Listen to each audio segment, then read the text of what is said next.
ñunu nee na ñoo bokk réew mi ñunu nee na ñoo bokk Koungheul ñunu nee na wuute manta ñàkk na waaye suñu waxtaane juboo wuute manta ñàkk na waaye suñu waxtaane gis yoon seytaane dafa bari doole.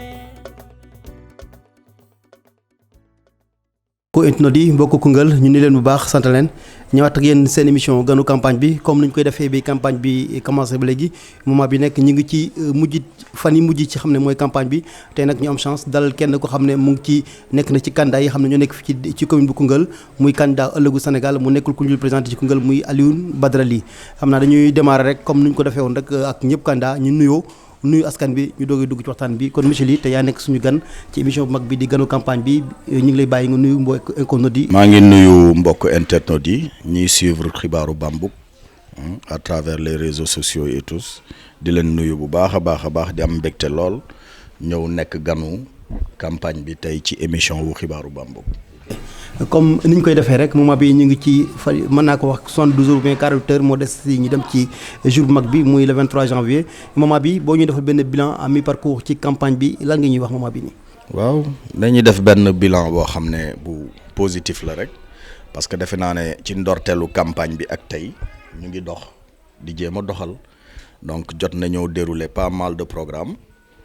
bon boo xoolee. bilan à mi-parcours bi tey su ma ko doon def damay wax ne dañu tàmbali d'abord ak ñaan parce que jullit ñaan la am looy dugg lu ne rek dafa jaadu nga tàllal ci say loxo sàkku ñaan ci kilifa yi tàllal say loxo borom bi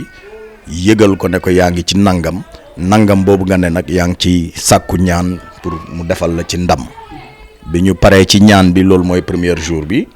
deuxième jour bi dañu jëm ci programme bi parce que nag ñun dañ def benn chronogramme boo xam ne dafa pertinent et cohérent bi ñu jógee ci naan dañu ci teg mooy vulgariser suñu programme wan askanu Koungheul li nga xamante ni mooy suñu yéene pour dëkk bi nga xam ne ñun ñoo ko bokk muy Koungheul teg ko wane ko defe naa ne yéen sax invité woon nañ leen ci bi ñu paree ci loolu ñu teg ci caravane wane nag ne ñu nit ci dëkk bi juróomi at a ngi nii ñu ngi fiy liggéey nit ñi safoo nañ kon ñu génn wane suñu bopp bi ñu ci paree aussi dañu defaat benn tekkaaral mooy delluwaat ci kër yi waxtaanat ak nit ñi porte à porte yi multiplier ko tas suñuy ndaw ci biir dëkk bi waxtaan ak nit ñi donc mu nekk lu am solo bi ñu paree ci loolu ñu defaat commencé nag meetingu quartier yi defe naa ne dem nañ fi koñ yëpp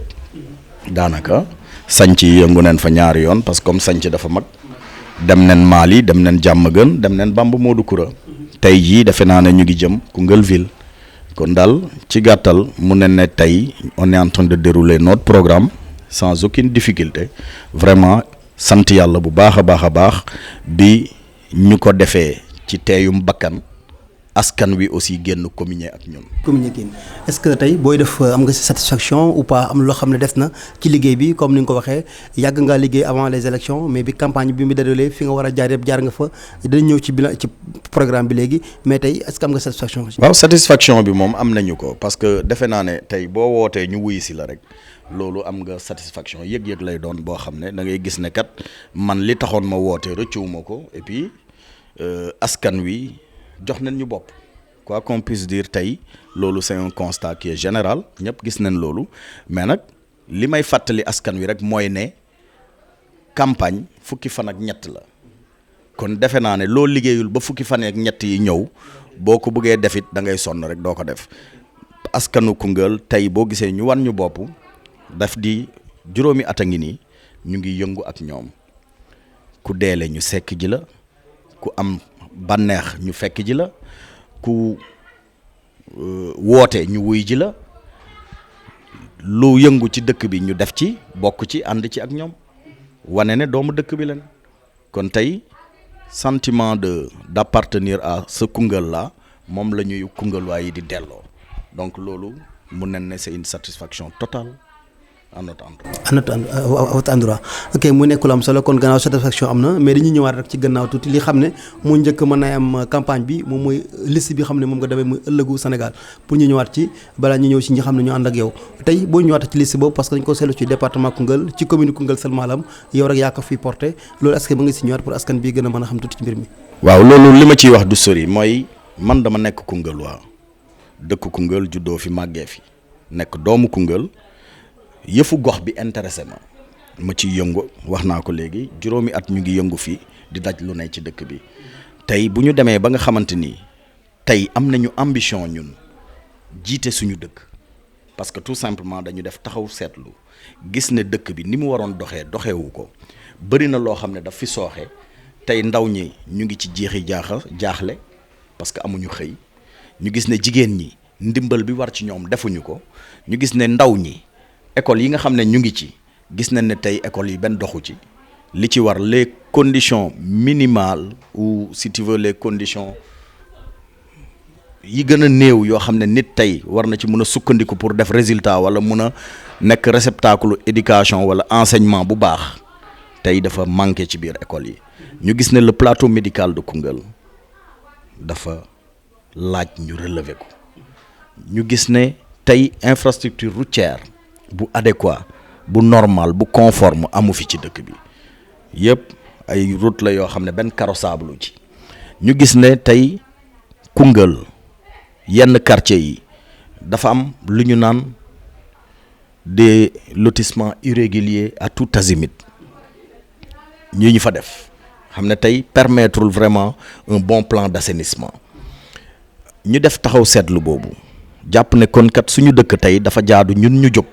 comme doomu dëkk bi leen te xëy na yàlla may nañu as tuut boo xam ne mun nañ ko yoree dëkk ñu samp suñu ndënd fas ne néew yenn nekk maire bu Koungheul bi ñu amee yéene bi itam ma nekk ñëpp xam nañ ne man gëmuma ku dul président Macky Sall c'est mon mentor te su may politique moom moo tax may politique bi ñu demee ba ñu tànn ki nga xam ne mooy le maire sortant monsieur Mayacine Camara que je salue au passage qui est mon frère biñ ko tànnee ñu jiital ko teg ko président ci coobareem ci mbaaxam woo ma wax ma ne ma Mayacine laa tànn pour telle et telle raison soxlawul ma koy wax parce que waxu kilifa kenn du ko wax ci ay télé yu mel noonu bi ñu ci waxee ma ne ko c'est bien nangul naa la sa tànn président mais man it mënuma ñàkk a dem élection parce que dama jaayanteeg askanu Koungheul te li ma wax ak askanu Koungheul bëgguma ko wàcc j'ai un avenir politique à défendre j'ai aujourd'hui un engagement que j'ai pris avec les Koungheullois donc y a pas de raison pour que tey man may dellu ginnaaw ci ambition boobu nga xam ne am naa ko donc nangul ma man it ma dem ak sama liste président ci mbaaxam nangul ma samp sama liste dem ak moom waaw sama liste dafa am caution wu président. ok mu nekk lu am solo ci loolu parce que tim am na ay jeexi jaaxee ci am ci biir campagne bi ñu ngi dégg ne ku demulul liste benn bokk yaakaar rek amul ndigalu président je crois que loolu tey nit ñi dinañ ci am lu leer parce que ñëw nga ci lu yaatu. beneen defe naa ne loolu bu ma ko waxee bu ma ko waxul sax nit ñi war nañ xam ne loolu la. parce que je suis un directeur national. ok loolu moo tax ñi am kii pour laaj question bi. directeur national tey dem ak liste. ñëpp dinañ nangu ne liste boobu noonu su ma ci amul woon digal. doo ko def. ok ci ndigal boobu la ñuy ñëw encore ci accompagnement boobu la ñuy ñëw balaa ñoo dugg ci programme bi ñëw ci sa ciblage bi parce que tim dañ ne ay nit balaa dem fenn ay mbokkam topp ko xaritam topp ko ay dëkkandooram ànd ak moom ñu gis si fan yi ñu génn démb rek moo ci métti ñu gis honorable mën nañ ko tuddee loolu sax wala son excellence El Hadji Aliou Ndao ak ñeneen i nit ne ñoom dañuy ñëw pour soutenir la ci liggéey bi xam ne moom nga naa def loolu la nga ci mën wax ci liggéey loolu. waaw nga permettre ma d'abord ma sant leen bu baax a baax ci attitude boobu ñu am à mon endroit. ma nekk ci combat boo xam ne mën nañ jàpp ne c'est pour le bien parce que tey li ñu tax di xeex dëkk bi la jéem a xool nu ñu jëlee les destinées de cette localité en main jéem ko pousse mu jëm ci kanam tey bu ñu demee ba toll ci lu mel noonu ñu am des soutiens de tous bords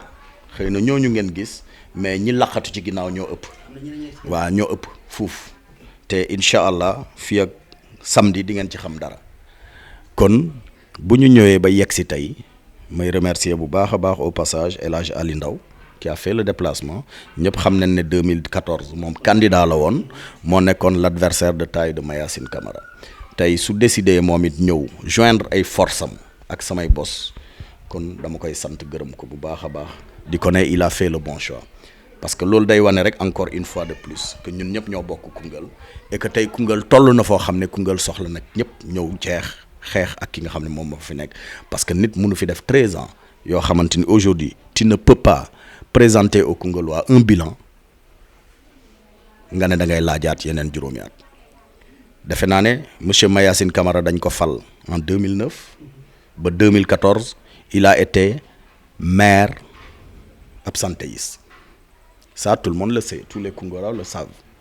il ne s'est jamais présenté ici quand les populations de Koungheul avaient besoin de lui incha allahu rabbi je serai présent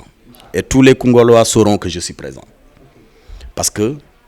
defe naa ne moi je ne suis pas candidat pour un hypothétique poste de ministre wala dara non moi j'ai une ambition pour ma localité et aujourd'hui mon ambition c'est de faire de Koungheul une ville résiliente une ville émergente et Inch'Allah par l'aide de Dieu on va y parvenir parce que je sais qu'aujourd'hui au niveau de Koungheul la chose la mieux partagée c'est l'intelligence et les Koungheullois en ont. ok ci ambition boobu la ñuy ñëw rek pour mën a xuus ci programme bi wax laaj la les axes yéen la mooy les 5 axes ou bien axes yi xam ne moom nga gën a bëgg tey sa quinquennat bi bu la yàlla falee ak jàmm ci mairie bi nga doxal ko lan mooy grand axes yi lan la.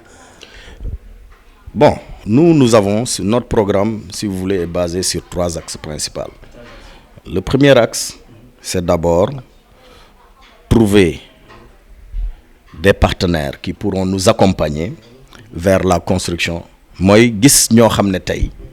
dinañ ñu gunge jàppale ñu ba nga xamante ni suñu programme bi ñu tabax te tënk ko ci ñetti axe principal mooy ñetti poñ yi ñu ko tëgg bi ci jiitu mooy d'abord fexe ba soppi xarxanamu Koungheul mooy fexe yoon yi baax fexe ñu am ay équipement yu méngoog jamono yoo xam ne tey képp ku nekk ci askan wi boo ko yittewoo war cee mën a dem fekk fa li nga xam ne moom mooy say attente loolu mooy premier axe bi donc bokk na ci marché bi tey ñu yeesal ko mooy le marché central de Koungheul jéem ko yeesal pour que askan bi way jëfandikoo yi mooy commerçant yi fa ne ak askan wi nga xam ne dañ koy yittewoo buñ fa ñëwee gis fa loo xam ne dina méngoog jamono dina dal seen xel te dina nekk satisfaction ci ñoom beneen point bi ci topp mooy fexe ba ndaw ñi nga xam ne ñoo nekk ci biir Koungheul tey ñun ñu créer les conditions parce que li ñu seetlu mooy au niveau par exemple de ce pays au niveau du Sénégal voire même Koungheul un peu partout c'est ça la tendance mooy ne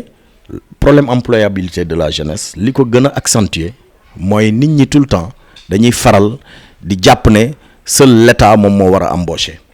alors que tey y a des initiatives individuelles yoo xamante ni une commune viable war na ko mun a mettre en place pour jàppale ndaw ñi ci wàllu xëy ak yu mel noonu tey damay joxe exemple bu ndaw rek tey par exemple il nous serait très facile de créer une société de stationnement au niveau de Koungheul vu le flux important bi fiy jaar mooy li mu oto bu important bi jaar fii tey di dem te Koungheul du ci am benn retombée waroon nañ mun a créer condition yoo xam ne tey dinañ créer outiller ay ndaw yoo xam ne tey dinañ veiller à ce que oto bu fi taxaw nga gaare bi war boo ko deful ñu saboo la nga fay loolu dina créer liggéey pour ay xale Koungheul de par sa position géographique ak de par sa position géologique si vous voulez boo xoolee li ceinturé Koungheul yëpp bassin la tey pendant la saison des pluies ndox mi ñuy recueillir muy taw ndoxu taw bi nawet bi boo rombee léegi Mbadianeen yaa ngi gis muy commencer di évaporer wu bay dem mun naa ne gâchis la perte la tey waroon nañ mun créer condition yu tax ñu recueillir cette eau là mun ko préserver pour mun ci di def bay contre saison mooy mbayum noor mun na dem sax ba développer fii lu mel ni pisciculture yooyu yëpp ay possibilité la yoo xam ne tey waroon na mun a fexe ba ndaw ñi am ci ay xëy ñu ne bu ñu créer ay équipement yu méngoog jamono tey xam nañ ne ñëpp xam nañ ne jeunes yi dañ bëgg a sport ñu ne xale yi par exemple tey bu ñu leen defaralee ay terrain multifonctionnel gazonné synthétique wala yu mel noonu ñu tegal leen ko commune bi di ko jël di ko louer ndaw yi ngay jël ñu koy saytu di ko opti liggéey la xëy la nan fa mun nekk donc yooyu yëpp ay possibilités la yoo xam ne de création d'emploi yoo xam ne aujourd'hui de façon inclusive waxtaan ak population yi war nañ ko mun créer ba nga xam ne askan wi dina mun a gis boppam bu baax a baax rawatina ndaw ñi beneen bi mooy jigéen ñi aussi ci la ñu defe naa ne ku jàppale jigéen jàppale nga kër parce que jigéen yokkute boo def ci moom ci biir kër gi la koy delloosi kon dimbale leen wut ay garantie pour permettre leen ñu accéder à des crédits yu leen mën a permettre ñu travailler à travers leur groupement de promotion féminin yi nga xam ne moom la ñuy taxawal fii ñun ñu am ci lim bu takku boo xam ne jot nañ ko fi taxawal defe naa ne ci suñu côté rek dem nañ fi taxawal nañ fi 115 groupements de promotion féminin yoo xam ne kenn ku ci ne wutal nañ la récépissé di la accompagner par des microfinancements mais tey suñu créé woon les conditions pour leur permettre d'accéder à des crédits plus importants waroon nañ mun créer des femmes fortes au niveau de cette commune de Koungheul là yooyu donc ñun bokk na ci li nga xam ne mooy suñu ay priorité donc kii di équipement xam naa bala ngaa jàll ci question boobu sax dama ci am loo xam ne war nañu la ko ma laaj parce que bokk nga ci ñi njëkk indi ay financement lu toll ak 5 millions finance ko des femmes mais la plupart xaalis yooyu duñu toog duñu gis fu muy jaar ci ñoom est-ce que sa programme boole ci lu mel ni formation pour ñu mën a xam nu ñu téye xaalis yi ak fu ñu ko jëmale boog nekkul loo xam ne lu am solo la. mu ngi ci biir parce que ñaari volet la dañ na d'abord identifier leen boo leen identifier ba pare ku ci nekk nga xam lan mooy activité principale am une fois que nga définir nga identifier activité principale bi da nga koy yóbbu vers une formation ñu indi des formateurs qui vont les former ba ñu am les rudiments nécessaires pour war a mun a exercer seen activité en toute tranquillité bu boobaa nag leen di doog a yóbbu vers des financements boo jëlee nit ki identifier ko xam li muy def former ko ba mu am xarala bi war nga yëkkati indil ko financement defe naa ne kooku di nga ko mun a jàppale gunge ko ba nga xam ne dina mun a am li nga xam ne moom mooy une richesse certaine donc loolu beneen point nga ma laajoon foofu donc bu ñu jógee ci loolu dañuy gis ne aussi dëkk bi tey yoon yëpp problème principal yoon yi lan la mooy yoon yi ci seen bopp waame bi moo koy yàq mooy ndoxu nawet pendant l'hivernage toutes les eaux yi jógee côté Ida tey wàcc si pour dem Mbadianeen donc fi muy jaar pour dem moo yàq yoon yi boo xoolee moo jógee fële jaar yoon wala ci ginnaaw ñëw jaar sama côté kër Niassène wàcc jéggeet route kii bi rang bi fi nga xam ne yàqu na tey foofu ndox bi fa lay jaar pour wàcc ci bassin boobu dem Mbadianeen kon tey defe naa ne suñu contourner woon ndox mi fi muy jógee créer benn bassin foofu de rétention pour permettre ndox mi di fa capter ndox yi une zone de captage en quelque sorte foofu des eaux dina doon permettre tey nawet yi du yàqati yoon yi kon yooyu aussi am nañ ci ay xalaat yoo xam ne tey jàpp nañ ne luñ ci war a taxaw la pour def ko donc yooyu mooy les axes principaux mooy employabilité des jeunes financement et encadrement des groupes de promotion féminin ak relèvement si tu veux des équipements structurants de la commune de Koungheul donc ce sont ces 3 points yi nga xam ne tey suñu kii mun nañ ne ci leen ko tënk. ok dafa am benn point boo xam ne lu am solo la loolu yow lay aju sax yow mi nga xam ne tey yow yaay tey boo nekkoon maire muy transparence ak éthique ak transparence li nga xam ne tey dañ ko war a gis ci li xam ne yi jël li xam ne mooy moomeel bi delloo ko askan bi xam ne ñoo leen fal loolu tey boo nekkee maire na nga ci nar a taxawee ci côté boobu noonu. waaw loolu je pense que on va rendre aux Koungheullois Koungheul parce que quand on demande à être par exemple maire bu ñu demee ba laaj ne dañ bëgg a yor baatu askan wi. defe naa ne dafa jaadu askan woowu lépp looy def lu ne rek nga def ko ci kaw transparence ba ñoom ñu mun ci di teg seen bët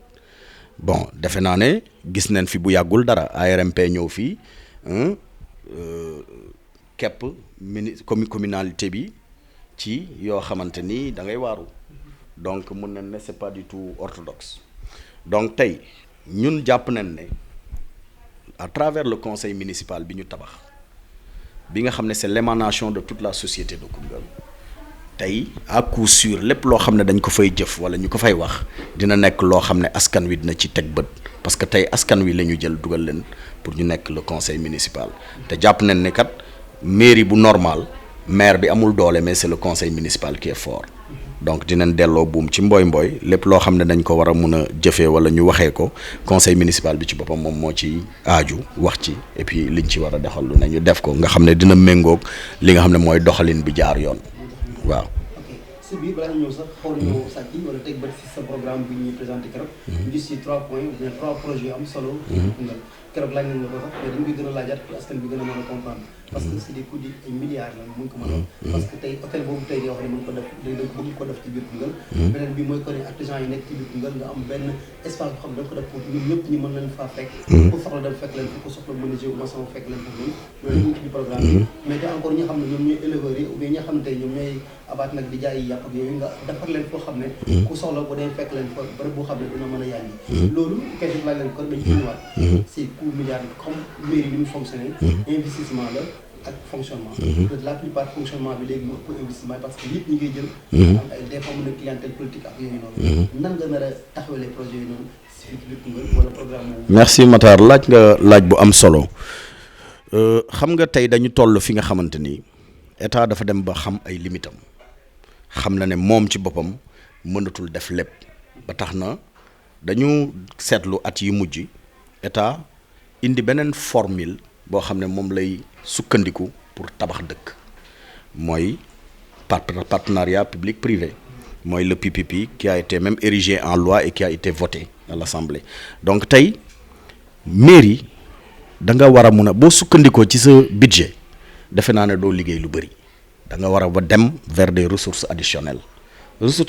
yooyu bokk na ci li ma la wax léegi ay création yoo xamante ni dina permettre ñu gagner dara mais aussi mun nga sukkandiku sur des partenaires financiers qui pourront venir discuter ak yow si tu as vraiment des projets fiables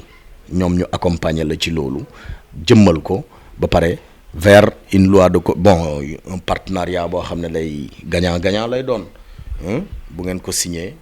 ñoom war nañoo mun a ñëw développer ko permettre la nga exploiter ñoom ñu récupérer li nga xam ne def nañ ko ci bu ñu paree bàyyee commune bi mu nekk moomee fu commune bi continuer di ko exploiter mu nekk njëriñ et puis mu nekk patrimoine boo xam ne dafay gën a jox doole wu jëmmal si vous voulez la commune de Koungheul parce que tey defe naa ne loolu mooy li nga xam ne mooy liggéey bi nga xam ne tey ñun ci leen war a mun a sukkandiku pour mun a xëy na wéyal wala jëmmal projet yooyu nga xamante ni nee nga dañ ko c'est des coûts c'est à coût de milliards et des trucs de ce genre donc je pense que tey la formule c'est que ñun dinañ appuyer wu sur des partenaires qui vont nous accompagner bu ñu ko réaliser ñu dem vers une concession qui les permettrait ñoom ñu recouvrer liñ ci def avec un pourcentage qui sera reversé à la commune chaque lors de chaque exercice pour permettre commune bi am dara ñoom ñu récupérer seen investissement ensuite à la longue bu ñu yeggee ci date butoir bi nga xam ne concession bi fa la war a yem ñoom ñu rétrocéder à la commune l'ouvrage waaw. xam nañu institution continuité la laaj. quinquennat dafa ndaw trop. mooy les 5 ans. lii nii ces projets yoo xam ne mën na 10 ans 15 ans laaj loolu est-ce que yaa ngi koy sóoraale bu baax. waaw pour sóoraale nañ ko parce que ñun projet yi ñu dëgmal nii c'est des projets yoo xam ne yëpp ñu ngi ko calé sur un horizon de 3 mandats mais cela ne veut pas dire forcément que ñun dañuy def 3 mandats. mais bu ñu ñëwee aussi dinañ créer les conditions pour que ëllëg kiy ñëw bu ñëwee itam dina fekk une gestion transparente et cohérente boo xam ne du am benn jafe-jafe pour mun ci tënk pour continuer saytu donc ñu xam ne dëkk kenn du ko tabax ci juróomi at kenn du ko tabax ci ñaari at loolu ñun ñëpp nangu neen ko mais nag képp ku ñëw rek boo defee li la war defe naa ne boo demee itam keneen kiy ñëw bu continuer moo tax ñu naan d'ailleurs le principe de la continuité état nguur lépp continuité la boo ci nekkee def sa juróomi at bu la yàlla joxaatee nga continuer sa programme bu la yàlla joxu it keneen kii ñëw moom dina fi fekk loo xam ne tàmbali nga ko avec une gestion transparente moom di nga ko mun a permettre mu war a mun a wéyal loolu donc ci loolu lañ ko tënk moo tax nous avons calé tous ces projets là à un horizon de 15 ans boo xamante ni tey buñ ci yeggee dinañ ko mun a def. dañ ko mën def dañ ci projet yi duñ ci mën génn ba léegi parce que dafa am yoo xam ne dafa am solo trop tout espace bi xaw ñoo jaaxal fii ci Koungheul ku xam ne la plupart tey lii di gendarmerie lii di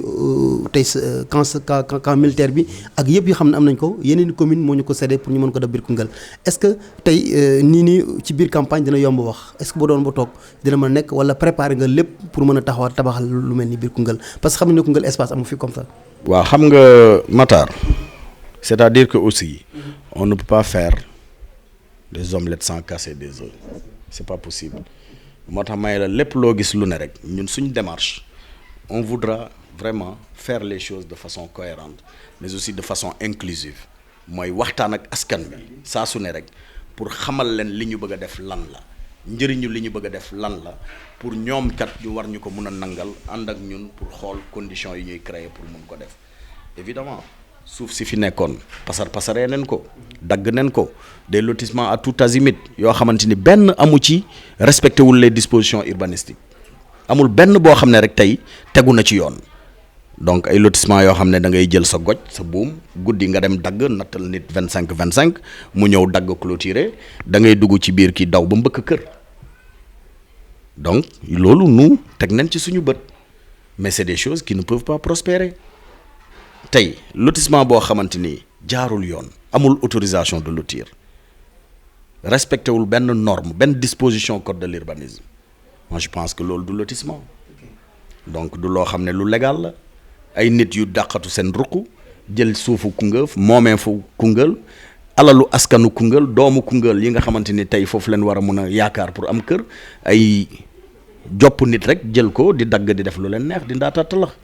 loolu defe naa ne si y a aucun sérieux dans ce qui se fait loolu yëpp dafa jaadu tey ñu créer les états généraux si vous voulez du foncier de Koungheul toog ak askanu Koungheul ñu waxtaan ci ñu xam lan mooy problème bi réellement ñu xool nuñ ko saafara c'est ça ku ne xam lim moom parce que tey dafa am loo xam ne du c'est-à-dire que suuf c'est très sérieux pour que kenn rek toog bureau même le maire n'a pas le droit de le faire un maire aujourd'hui tu veux faire un lotissement dafa am fa war a jaar pour def ko mais mënoo tëju sa bureau rek wala samedi nga woo benn technicien cadastre bu nekk Kaffrine waa ji ñëw dugal la ci àll bi dagg def lu ko neex c'est pas possible donc yooyu ça ne fait aucun sérieux donc mais je pense que aussi loolu benn la mais beneen bi mooy aujourd'hui cela va sans dire qu'il va falloir aller vers une rectification des limites communales de Koungheul parce que mënul nekk on ne peut pas quand même gis ne aujourd'hui on est étouffé boo jëlee la commune de Fass Cekkeen qui nous bloque si vous voulez au sud et qui nous bloque à l'ouest à travers Mbadianeen ñu ne la Mbadianeen Fass Cekkeen la bokk nga jëm fii boo génnee fii Koungheul soose ñu ne la Mbadianeen Fass Cekkeen la bokk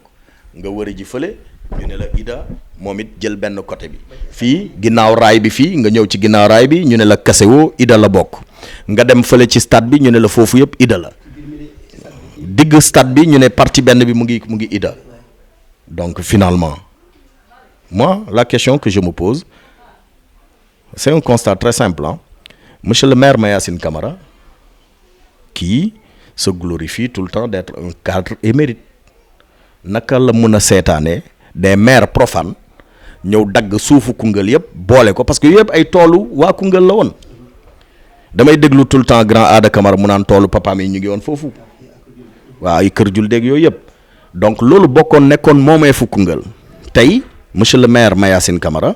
seetaan ba ñu jël yooyu yëpp parti yooyu yëpp dagg ko boole ko biir yeneen communes yoo xam ne du commune Koungheul loolu ça a été une erreur maintenant il va falloir vraiment que ñu jël la question de façon plus sérieuse avec l'arbitrage de l'ANAT et tout ça pour xool naka la ñuy def ba revenir vraiment sur les limites procéder à une rectification des limites communales pour permettre à Koungheul quand même d'avoir une zone d'extension parce que ça c'est fondamental une commune ne peut pas ne pas avoir une zone d'extension foo xam ne fa lay màggee loolu mënul ñàkk dañuy ñun li ñu jàngal ci suñu jargon urbanistique tey booy def aménagement quelle que soit nature aménagement bi ngay def dañ lay wax ne la ceinturel dëkk bi nga créer d'abord da ngay jël benn diamètre par exemple c'est selon 1 kilomètre ñu ne la def ko cercle mu nekk extension wu dëkk bi ba pare leneen looy def nga doog ko def parce que dëkk bi dafay màgg doomu dëkk bi ñi dëkkee dëkk bi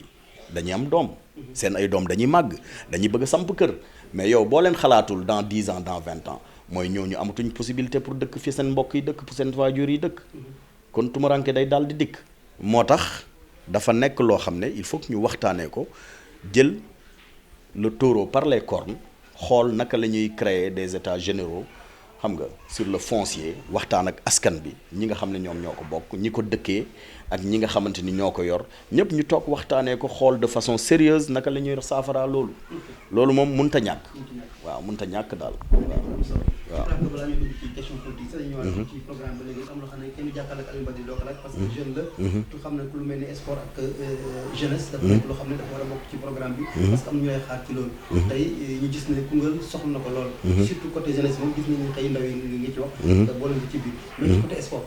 comme am nañu fi stade gis nañu ne ñu ngi ci ñu koy réhabilité ba démb gis nañu kasana gën a projet yi tàkk na gendarme yoon ak tey Aliou Badji maire lan lañ mën a gisaat leneen loo xam ne da nga ko ci yoon. Mais je dis bravo à monsieur le maire d'avoir amené quand même les projecteurs au niveau du stade de Koungheul même si ça vient à une heure assez tardive c'est quand même venu mais je pense que am na leneen loo xam ne moo gën nekk priorité mooy fexe stade bi am courant benn fexe aussi toilettes yi ñu defar ko indi ndox ci biir stade bi defe naa ne loolu priorité la balaa nga naan da ngay taal ay lampes dafa am un préalable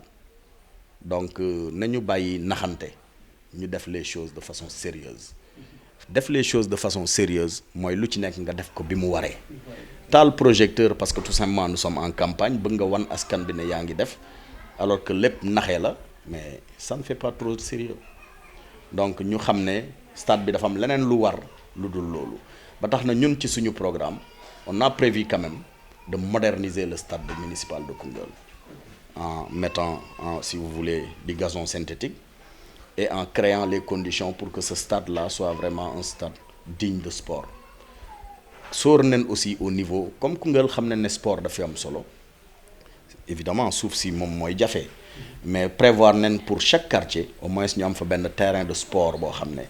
xale yi koñ bi dinañ mun a di fa tàggat seen yaram saa su ne parce que tubaab dafay faral di wax ne un esprit sain dans un corps sain mooy nit ak sport dañu war a mun a ànd pour wér-gi-yaram mun a mot kon loolu aussi sóor nañ ko prévoir nañ aussi yokk subvention wu ASC yi parce que defe naa ne si je ne me trompe ASC bu ci nekk ñu ngi lay subventionné à hauteur de 45 000 francs par nawetaan donc loolu prévoir nañ aussi rehausser ko au moins parce que jàpp nañ ne néew na lool pour dimbale ndaw ñi ci seen passion boobu nga xam ne moom la ñu bëgg loolu sóor nañ ko bon bokk na ci li nga xam ne ñun dugal nañ ko ci suñu programme et incha allah bu ñu joxee dinañ créer les conditions pour que loolu war a mun a nekk donc daal nga jàpp ne bàyyiwuñ benn pàcc ñun ci suñu programme. waaw waaw. moo tax bu ma bàyyi tim les sa xarit les étudiants yi sa MMG Dakar foofu la juddoo ñoom tim am lu ñuy soxla à tout moment à tout moment noonu baa ngi yokk étudiants yaa ngi yokk te ñu ngi xaar dara tim ci yéen tey bu leen yàlla tegee ci maire bi pour ñu gën leen mën a jàppale ci ay logement ak yeneen yoo xam ne war nañu ko mën a. waaw loolu moom mënul ñàkk parce que déjà man ci sama jëmm bopp rek defe naa ne li may jëflanteeg étudiants yi du wax sama bopp mais ñoom xam nañ man xam naa su ma demee ba jël appartement tegal leen ko ñu nekk ci di ci nekk ci conditions yoo xam ne malgré le fait que jël nañ appartement doyul parce que les conditions sont toujours vraiment lamentables parce que boo ñëwee da nga leen di fekk ñu entassé wu de façon vraiment dafa doy waar daal waaw dem nañ wut ay néeg aussi biir université jox leen dolli leen mais taxul mu doy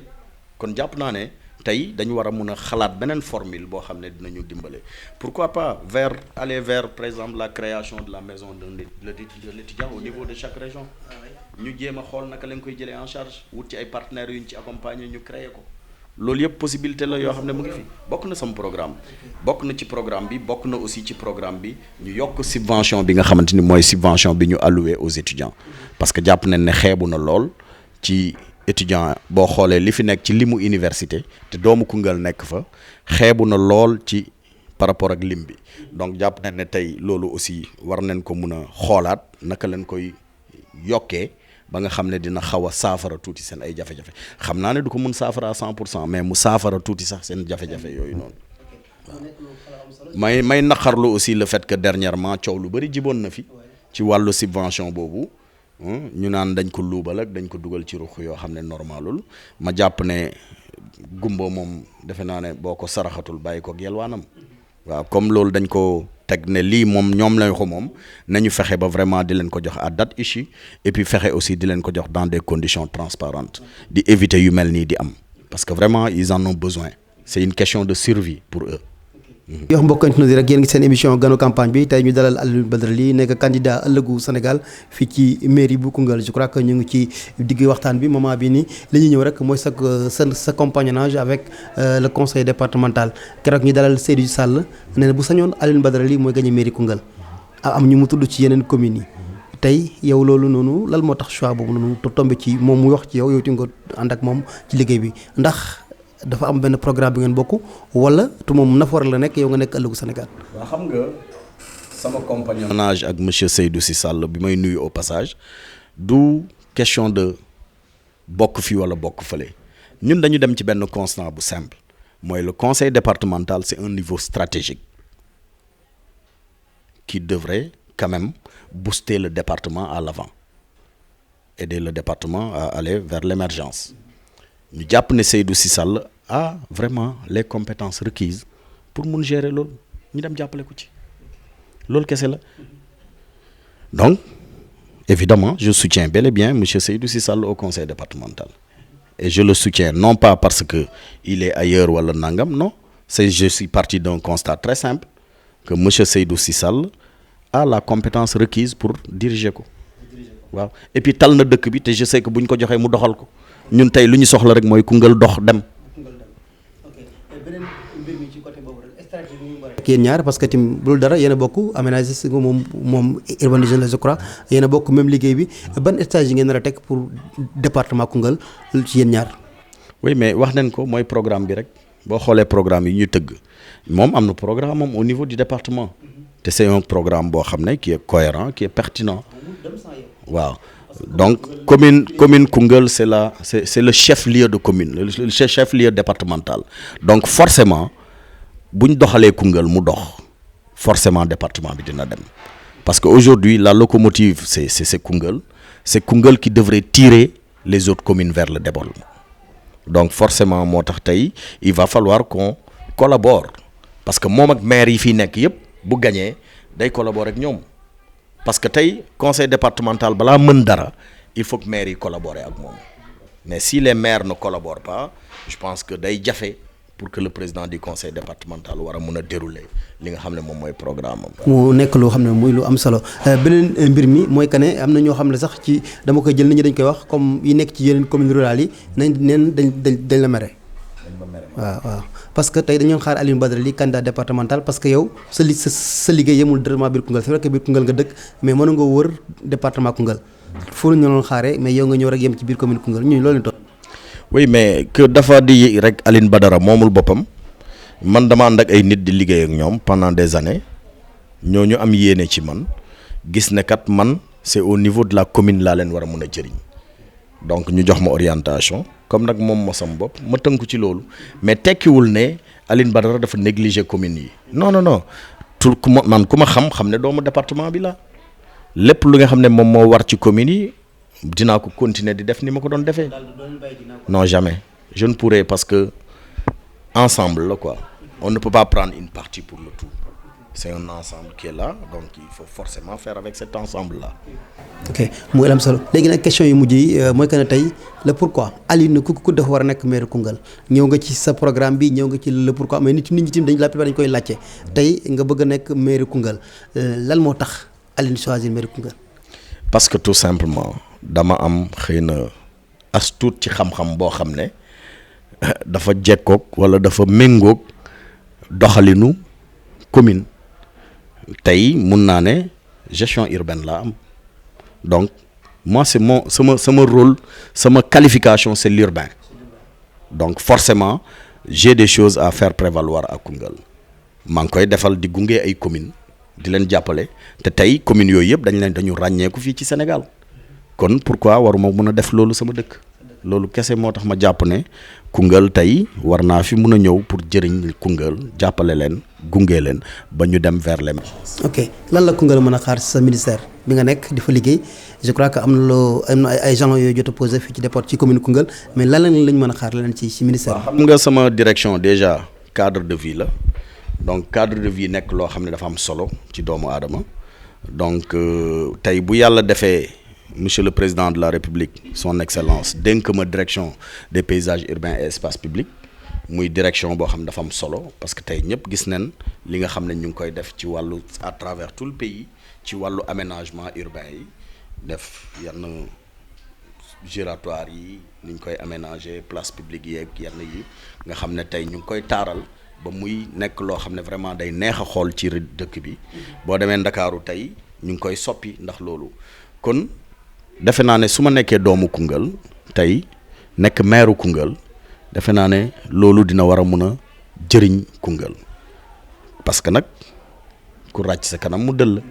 su ma demee ba yàlla jox ma au niveau national may gérer tout ce qui est aménagement urbain defe naa ne sama ku dëkk waru ci mun a tumuranke waru ci mun a sooxe warul ci mun a ñàkk kon ba tax na lépp li nga xam ne lu ci war la dinañ ci gunge Koungheul jàppale ko tàmbali nañ ko parce que ñu ngi ci y a pas mal d'aménagement yoo xam ne aujourd'hui ñu ngi koy def au niveau de Koungheul am na sax loo xam ne door na mooy devanture hôpital bi boo rombee hôpital bi aussi devanture stade bi am na aménagement bu ñu fay def terrain multifonctionnel bi prévoir nañ aménager ko clôturer ko def fa ay gradins donc yooyu yëpp ay programme la yoo xam ne aujourd'hui mu ngi ci ñun am nañ yéene def ko te la direction dans laquelle wala bi ma jiitee tey am nañ programme boobu fii au niveau de Koungheul te incha allahu rabbi dinañ ko doxal. ok merci monsieur Ly je crois que waxtaan bi neex na te xam nañ ne moment bi amoo jot 48 heures moo des ñu dem ci campagne bi à tout moment réunion yi ak proximité yi ñu ngi dem mais tey nga am chance xibaar ba am chance dalal la ci plateau am ay questions yu bëri ñu seq yow te xel du mat te est-ce que am loo xam ne tey bëgg nga ko yàggi askan bi te ñun laajuñ la ko. waaw donc merci Matar ci tribune bi ngeen ñu may peut-être que dinañ yeggee parce que nag boo ñu mayee ni ñu koy waxee opportunité ñu wax. defe naa ne dañuy def yettaale boobaale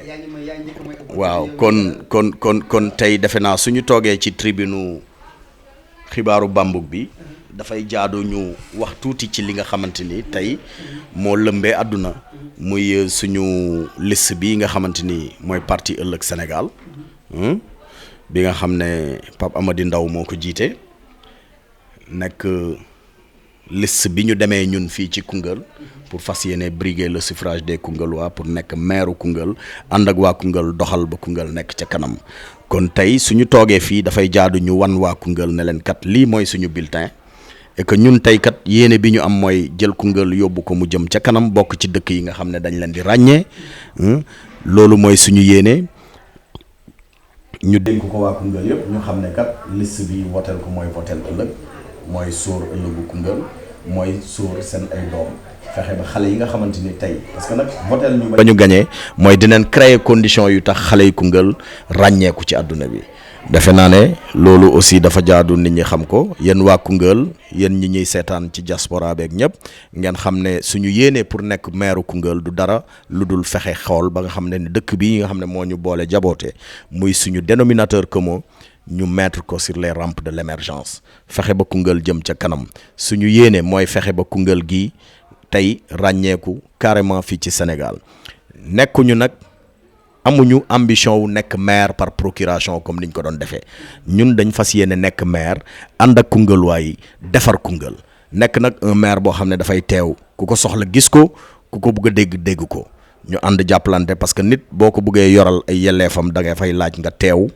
nga jege ko comme ça nga mun a xam seen ay jafe-jafe gunge leen ci saa su ne donc maa ngi sant ñëpp ñi ñu doon suivre ci émission bi di gërëm bu baax Matar Sarr di ko sant à travers liggéey bi nga xamante ni moom lay def à travers son média tey defe naa ne il a sorti Koungheul vraiment de l'enclavement médiatique ou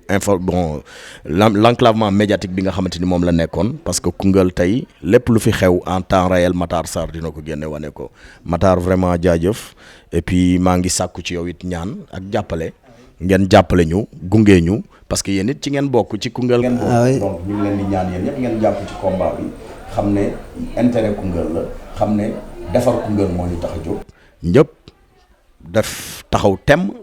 bu jour élection bi ñu def élection yoo xamante ni vraiment dina am jàmm te benn rëq-rëq du ci am ñun incha allah on s'est engagé depuis la dernière fois ne on fera une élection sans violence et incha allahu rabbi loolu la ñuy def mais nag de l'autre côté dégg naa ne ñu ngi indi ay camion nervi di teg fii ci dëkk beeg yooyu mais loolu ay caaxaan la defe naa ne fii dëkk bi ñun ñëpp benn lañu munoo fi dugal koo xamante ni dina fi indi jeexi jaaxa ci biir dëkk bi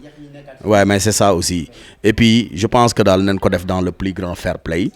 2009 bi muy gagné askan bi yëpp àndoon ak moom mu gagné tey jii su Koungheul yëpp ànd ak Alioune Badara Ly pour mu gagné na nangu ne Alioune Badara Ly mooy gagné donc mu nekk loo xam ne du am benn jafe-jafe ci dëkk bi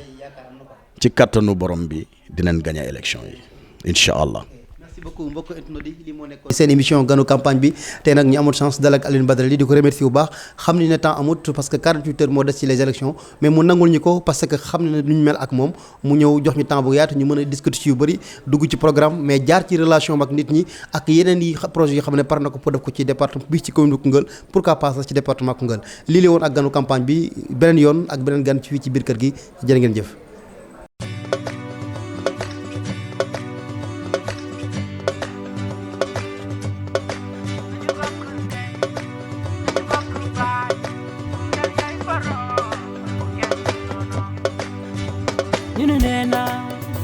ñu ne nee na ñoo bokk réew mi ñu ne nee na ñoo bokk Koungheul